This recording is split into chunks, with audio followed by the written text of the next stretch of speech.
Entrando no ar, pela Record News Espírito Santo, mais uma edição de Segurança Máxima. Apresentação de Leonesse Barros. Olá, boa tarde. Terça-feira, 10 de setembro, e nós estamos aqui para aquele compromisso que você já sabe. De segunda a sexta-feira, 12h30, nós temos um encontro marcado. Você sabe também, o meu espírito é comunitário. Então, comunidade, aqui você vai ter sempre um parceiro. Lembre-se disso. Agora confira comigo o que nós temos para o programa de hoje. BME sobe os morros do Macaco e de Santa Helena e apreende drogas, inclusive haxixe e traficantes. As delegacias dos bairros ficam fechadas durante a noite e aí os DPJs atendem mal as comunidades, principalmente nos fins de semana. Paulo César Gomes comenta sobre brigas, confusões, tiros e até morte na saída das baladas. E agora, fiquem seguros, porque o Segurança Máxima está no ar.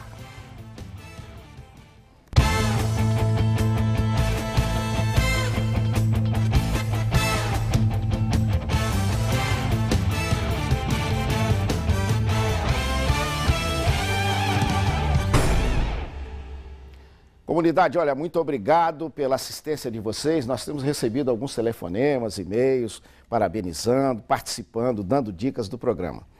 Comunidades, a polícia fez apreensões no bairro, nos morros do Macaco e Santa Helena. O BME subiu, apreendeu drogas. Enfim, vamos conferir na matéria de Rodrigo Leal, companheiro lá do telejornalismo da Record News. Dudu, roda pra gente.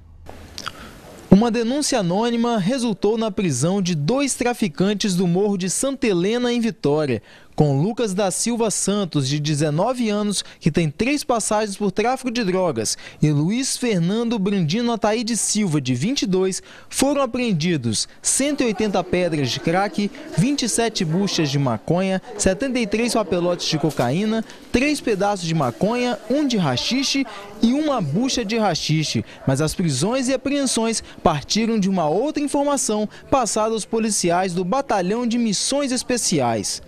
Foram montadas algumas patrulhas, nós fizemos a incursão no morro e em 2 pontos distintos nós efetuamos a prisão de 2 indivíduos e certa quantia de drogas variadas, maconha, cocaína, crack, haxixe. Os 2 foram detidos juntamente com todo esse material apreendido.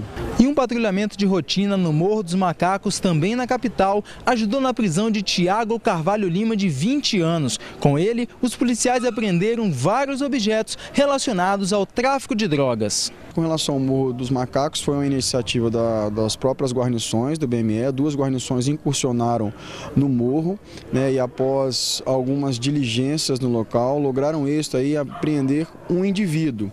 E com esse indivíduo foi apreendido aproximadamente 640 gramas de maconha, 4 granadas de fabricação caseira, mas de alto poder destrutivo realmente, e alguns papelotes de cocaína. Parabéns aí ao pessoal do BME, mas comunidade, o que eu mais gostei foi que essa matéria, essas apreensões aconteceram por causa da sua participação. O companheiro Rodrigo Leal, a primeira coisa que ele disse na matéria foi uma denúncia anônima.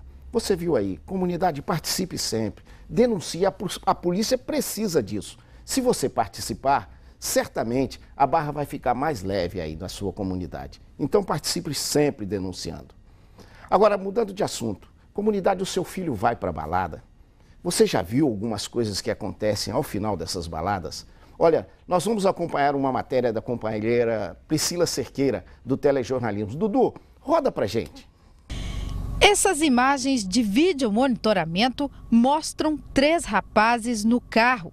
Eles faziam gracinhas e dançavam. Um deles estava armado, brincava com um revólver e depois efetuou um disparo. Eles fizeram manobras na pista e saíram normalmente em direção à Rodovia do Sol. O fato aconteceu em frente a esta boate em Coqueiral de Itaparica, Vila Velha. Foi por volta de 4h30 da manhã. Segundo a polícia, os 3 rapazes estavam embriagados e queriam chamar a atenção das pessoas. Fizemos um cerco ali na Jair de Andrade, em Itapuã. Quando avistamos o veículo, fizemos a abordagem ali no início da terceira ponte. O motorista, né, e o outro indivíduo que não é o que estava armado, eles afirmaram que o cidadão armado teria jogado a arma no valão da terceira ponte. Quando fizemos a abordagem, não encontramos a arma. Mas outra viatura que apoiou a gente foi até o vídeo monitoramento, assistiu o vídeo e confirmou que se tratavam dos três. Então, diante disso, nós conduzimos até o DPJ, junto com a gravação da filmagem que mostra os três realizando esse ato ilícito aí nas proximidades da boate em Coqueiral. Roger da Silva Mota, 19 anos, Vinícius Rodrigues Figueiredo, 24 anos e um menor de idade. Eles foram detidos e levados para o DPJ de Vila Velha. O carro usado pelos rapazes foi apreendido. O veículo com placa de Vitória não pertence a nenhum dos envolvidos.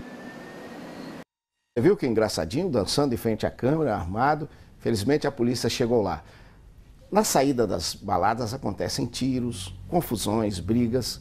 E nós vamos convidar o companheiro Paulo César Gomes, que é o nosso comentarista de segurança pública. Paulo César, boa tarde.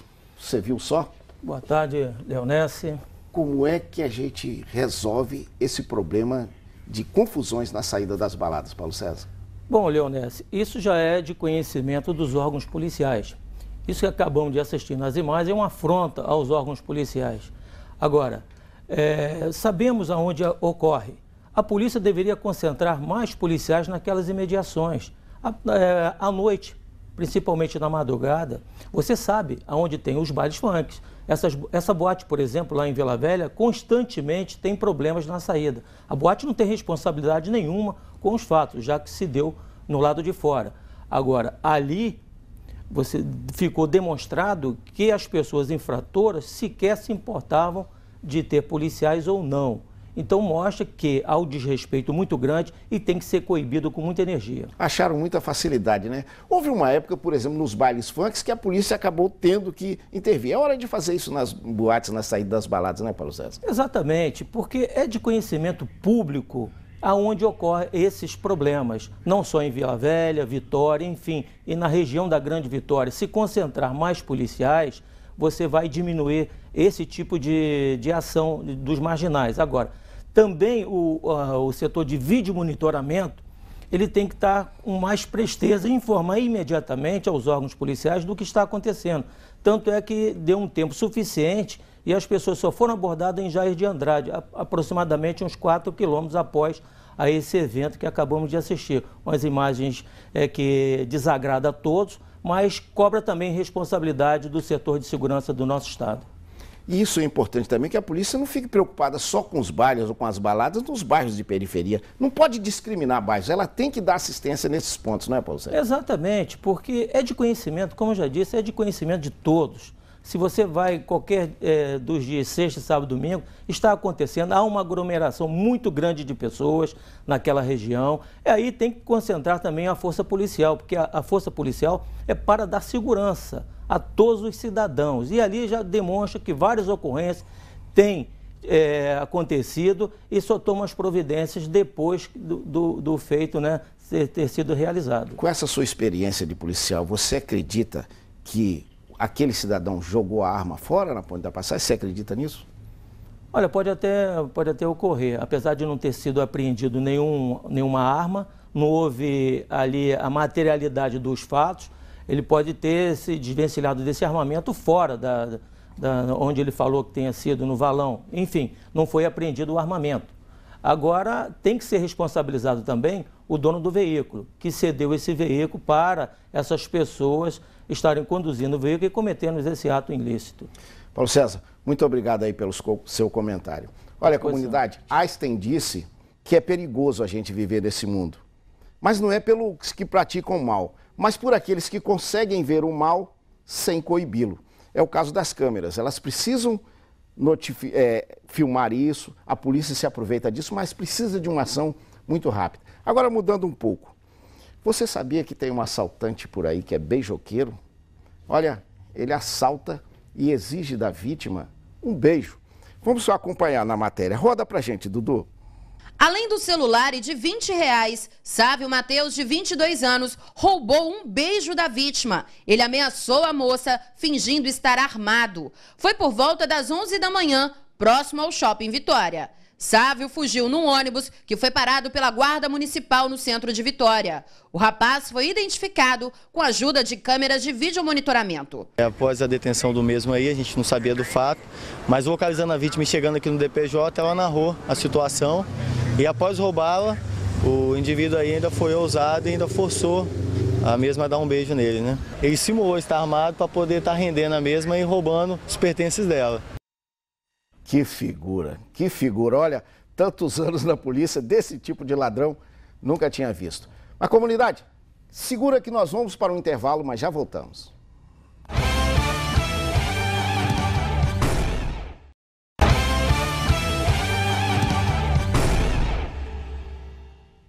Estamos de volta com Segurança Máxima e você já sabe, de segunda a sexta-feira, sempre ao 12:30, aqui. Olha, muito obrigado você que tem nos assistido, nos prestigiado com a sua audiência, nos vendo pela internet, pelos canais que você já conhece. Olha, comunidade, o problema é sério. Os agentes socioeducativos da unidade de atendimento inicial, explicando melhor, os agentes que cuidam de menores que são apreendidos, cruzaram os braços. Eles garantem que não vão permitir mais a entrada de menores na unidade. Sabem por quê? Porque a capacidade dessa unidade é para 68 internos, mas eles já estão com 183. Ao fim disso, repercute nos DPJs, que são as unidades da Polícia Civil que atendem a comunidade. E isso cria problema. Nós trouxemos para conversar sobre esse assunto o presidente do Sindicato dos Investigadores da Polícia Civil do Espírito Santo, Júnior Fialho, que já está aqui com a gente. Júnior, muito obrigado aí pela sua vida. Boa tarde. Boa tarde. E aí, da outra vez você ficou bravo quando os agentes penitenciários entraram em greve e isso estava sobrando para os DPJs. Agora corremos esse risco de novo. Como é que vai ser? Olha, com certeza nós iremos fazer o mesmo roteiro que nós fizemos nos DPJs. Vamos nas unidades, vamos registrar as imagens, vamos encaminhar para o presidente do Tribunal de Justiça, vamos cobrar um posicionamento e vamos monitorar as unidades. Caso esses menores fiquem instalados nos DPJ, nós iremos inclusive denunciar o governo, porque isso é um crime e a gente não pode compactuar com crime. Já teve uma briga tremenda para tirar os presos que viviam amontoados, como que em calabouços nos DPJs, né? Agora corre esse risco de novo. É triste a gente ver uma falta de planejamento, porque isso é falta de uma política que pensa o Estado para o futuro. Quer dizer, será que o Estado não tinha essa dimensão? Porque nós policiais sabíamos disso, né? Que o volume de apreensões vai aumentando. O Estado não cresceu na mesma proporção, porque espera explodir para depois colocar um processo de emergência para poder construir um presídio às pressas. A gente entende que o Estado deveria repensar isso um pouco mais, planejar, pensar o Estado mais operacional, mais pensando para o futuro. Infelizmente, na área de segurança, isso não acontece. Inclusive, já que a gente está falando de DPJ, fujo um pouco desse assunto, mas os DPJs de Vitória que funcionam à noite e nos fins de semana, prestam um atendimento ruim. Um dia desse cheguei no DPJ de Vila Velha à noite, tinham 7 presos algemados na recepção, PMs fazendo ocorrência e vítimas, pessoas que já chegam na delegacia cheia do constrangimento para registrar uma ocorrência. Quando é que a Polícia Civil vai resolver esse problema? Olha, no governo anterior, nós havíamos debatido isso muito com o governo, e na época até o secretário Rod, que hoje é prefeito. Ele iniciou a reestruturação dos DPJ. Se você for no DPJ de Cariacica e no DPJ do município de Serra, você vai observar que tem toda uma nova estrutura montada, onde que o atendimento à população é por um lado e o atendimento das ocorrências da Polícia Militar é por um outro lado. Então, nesses dois DPJ, nós já temos uma realidade mais humanizada e mais segura para a população. Nos DPJs de Vitória foi improviso. No DPJ de Vila Velha é o caos, que até hoje não conseguiram modificar, organizar aquilo. Então, a gente entende que o projeto inicial da SESP deveria ser retomado, né? Modernizar os DPJs, ser padronizado, né? Porque a gente defende, você imagina um turista chegar no estado hoje, constrangedor. Ele vai chegar, vai numa unidade lá em Vila Velha, na Serra, e vai encontrar um DPJ padrão. Quando ele chega em Vitória, é completamente diferente, não tem aquela padronização. Você vai em São Paulo, você vê que as delegacias possuem toda uma cor padrão, todos o mesmo modelo, né? Então, até para o cidadão ter como referência. E, infelizmente, aqui no estado eles não se preocupam com isso. É mais uma questão de boa vontade, né? Porque em Cariacica, por exemplo, você pode passar com preso por trás da pessoa, mas em compensação o PM chega para fazer a ocorrência, tem que ficar amontoado na recepção, porque não tem um local para ele fazer a ocorrência. Se chegar 2, 3 ocorrências, então, a mesma coisa acontece em Vila Velha, é desesperador. É um problema em cadeia, né? Primeiro, as unidades não são adequadas para atender. E as que são, eu pego o exemplo do município de Serra e de Cariacica, falta efetivo. Antigamente eles colocaram pessoas para fazer o papel do investigador, que eram os facilitadores. Só que quem tem que ter o contato com a vítima no primeiro momento ali são os investigadores. Como tratar, inclusive, até para você né? avaliar aquela ocorrência, quando acontecer fácil, como acontece constantemente no CIODES. Uma atendente atender o telefone não ter dimensão se aquilo é importante ou não. O policial não, ele já tem essa sensibilidade. Ele, no conversar com a vítima, ele, pela experiência dele, ele já sabe conduzir um processo, até de lavratura de ocorrência, se há necessidade de uma ação emergencial. Infelizmente, não tem efetivo para atender o balcão, não tem efetivo para tomar conta da estrutura lá atrás, para atender as ocorrências que chegam com a Polícia Militar, com os conduzidos, e com isso não tem nenhum espaço para o PM poder lavrar. É tudo no improviso. Então, esse é o nosso grande problema, é um dos grandes problemas que nós temos. Aliás, isso amplia mais porque as delegacias, como por exemplo, bairro São Pedro, 40 mil pessoas morando, mas você passa lá 6 horas, a delegacia está fechada. Não seria melhor essas delegacias distritais aí nos municípios funcionarem para que os DPJs também não ficassem tão afogados, sobretudo no fim de semana? Olha, desde quando eu estou em movimento sindical, a gente faz um estudo do estado todo. E uma das coisas que a gente defende, o governo fala muito em comunidade, né? Participação com a comunidade. Engraçado que isso só acontece... Isso é para você, tá vendo? Só acontece com uma instituição, que é a Polícia Militar. A Polícia Civil, que é aquela que é fixa na unidade, porque o que é? Uma coisa é a Polícia Militar, um patrulhamento ostensivo, né?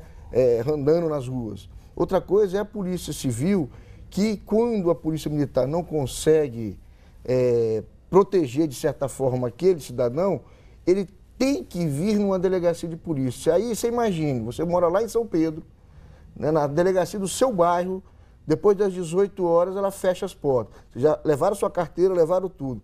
Aí você tem que sair lá de São Pedro, tem que vir aqui no Horto para poder registrar o... Como é que você foi assaltado? A viatura da Polícia Militar não vai te trazer. A Polícia Civil está fechada. Então, eu entendo que, enquanto o governo não enxergar que ele tem que colocar mais investigadores, mais delegados, mais escrivães, para ativar as delegacias de bairro, o DPJ era para ser uma estrutura de inteligência. Ele virou hoje uma estrutura de delegacia. O Estado preferiu fechar as portas para a comunidade e abrir uma porta num lugar só, segundo ele, para atender toda uma região. Você imagina em Vitória, depois das 18 horas, nós só temos a especializada da defesa da mulher, do menor, e o DPJ, que é a clínica geral de toda a Vitória. Isso é um absurdo. Em Vila Velha é a mesma coisa. Imagina um cara lá em Terra Vermelha deslocar para o centro de Vila Velha para registrar uma ocorrência. Viana tem um DPJ, mas todo mundo tem que vir a Lá em Macia de Noronha, quer dizer, aí eles, como era tão absurdo, eles deslocam a população de Viana para ser atendida em Cariacica. Aí Cariacica, que já é um lugar muito populoso, aí você vai lá e vê o efetivo para essa demanda. E o que é mais grave, que de repente a população não sabe. Ah, por que o meu caso não é apurado? O cara vai lá no DPJ e registra a ocorrência, porque a delegacia do bairro dele está fechada. Aí ele registra aquela ocorrência... Depois aquilo precisa voltar. 10 dias depois, porque o DPJ não tem efetivo, é um investigador só, às vezes naquela motinha, então naquele carro que tem que dar aquele empurrãozinho para ele pegar e sair entregando as ocorrências nas delegacias. Quando ele vai para a delegacia de bairro, as delegacias estão esvaziadas, porque a prioridade da administração é que os DPJs funcionem. Então ele tira os efetivos da comunidade e coloca no DPJ. O Simpol está querendo comprar essa briga para fazer retornar esse funcionamento nos bairros, para facilitar e essa é uma briga constante, despolarizar. Nossa. Seria muito cômodo para mim, até como servidor público, falar o seguinte, olha, vamos pensar em mim só. Se eu pensar em mim no meu cargo, quanto menos investigador tiver, de repente o governo pode me dar um salário maior. Mas só que eu tenho filho, tenho filha, tenho esposa, tenho uma família, tenho meus parentes. E eu não me sinto seguro para sair. Eu quero ter, prefiro ganhar um pouco mesmo, mas ter a segurança, não é ter sensação. Eu quero ter a segurança, saber que eu vou estar sendo assistido pelo Estado. Quer dizer, eu tenho que sair do meu bairro para registrar uma ocorrência num DPJ, se eu poderia estar registrando no meu bairro. E quem já trabalhou em delegacia de bairro sabe que essa relação de proximidade com a comunidade ajuda a controlar a criminalidade naquela região. Isso a Polícia Civil perdeu, justamente porque depois das 5h30 a delegacia está fechada.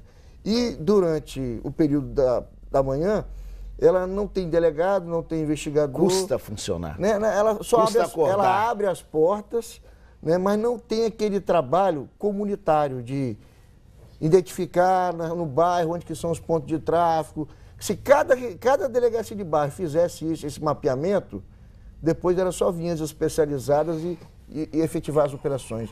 Eu não entendo por que eles não conseguem enxergar isso. A gente fala, infelizmente, eu não sei se é difícil enxergar Juninho, isso.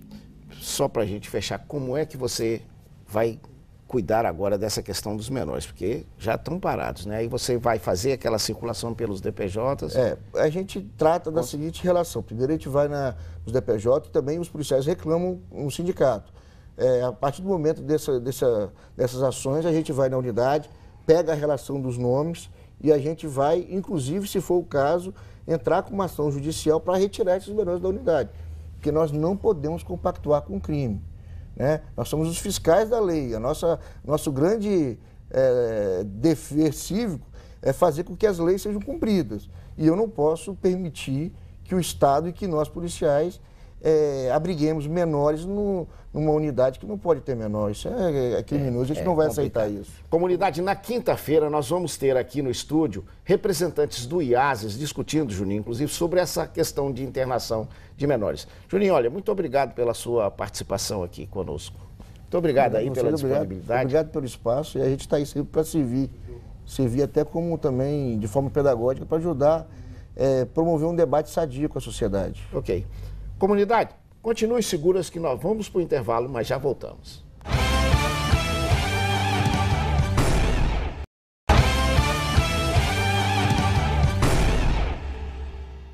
Estamos de volta. Olha, comunidade, eu quero insistir nos agradecimentos. Muito obrigado você que tem se conectado, mandado e-mail, dado sugestões, telefonado para a gente. Muito obrigado. Mas você que ainda não sabe como participar, confira aí como. Basta enviar seu e-mail para pauta@recordnewses.com.br, curtir nossas páginas nas redes sociais, facebook.com/recordnewses, twitter.com/recordnewses e ainda participar das enquetes no portal www.simnoticias.com.br. Você também pode ligar para a nossa redação pelos telefones 3434-5723, 3434-5724. Viu aí? Olha, comunidade, nós continuamos aguardando e agradecendo o seu contato.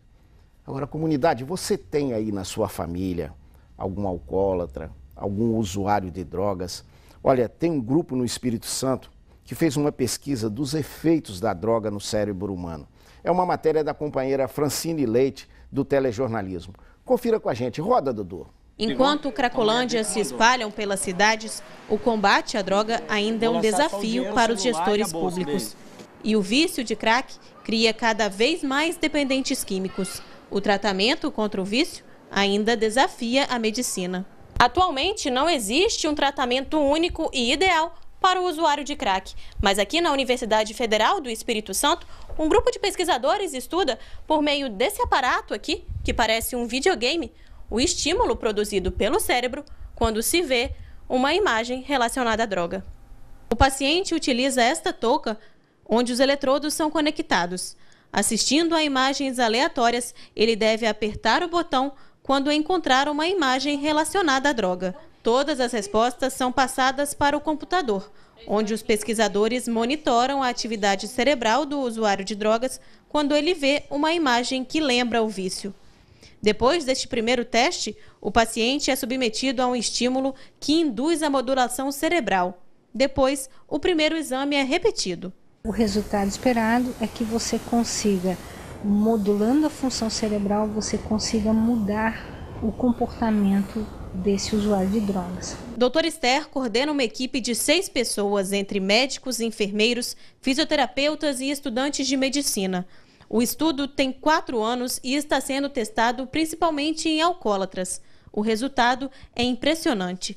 Das 17 pessoas submetidas ao procedimento no segundo semestre do ano passado, metade delas não voltou a beber. Quando ele visualize estímulos que a gente chama condicionantes, né, e que possam deflagrar o uso da substância, ele consiga ter um controle, né? Primeiro ele consiga identificar que aquele é um estímulo deflagrador, né, da sua compulsão, do craving ou da fissura, né, da vontade desesperadora de usar a substância.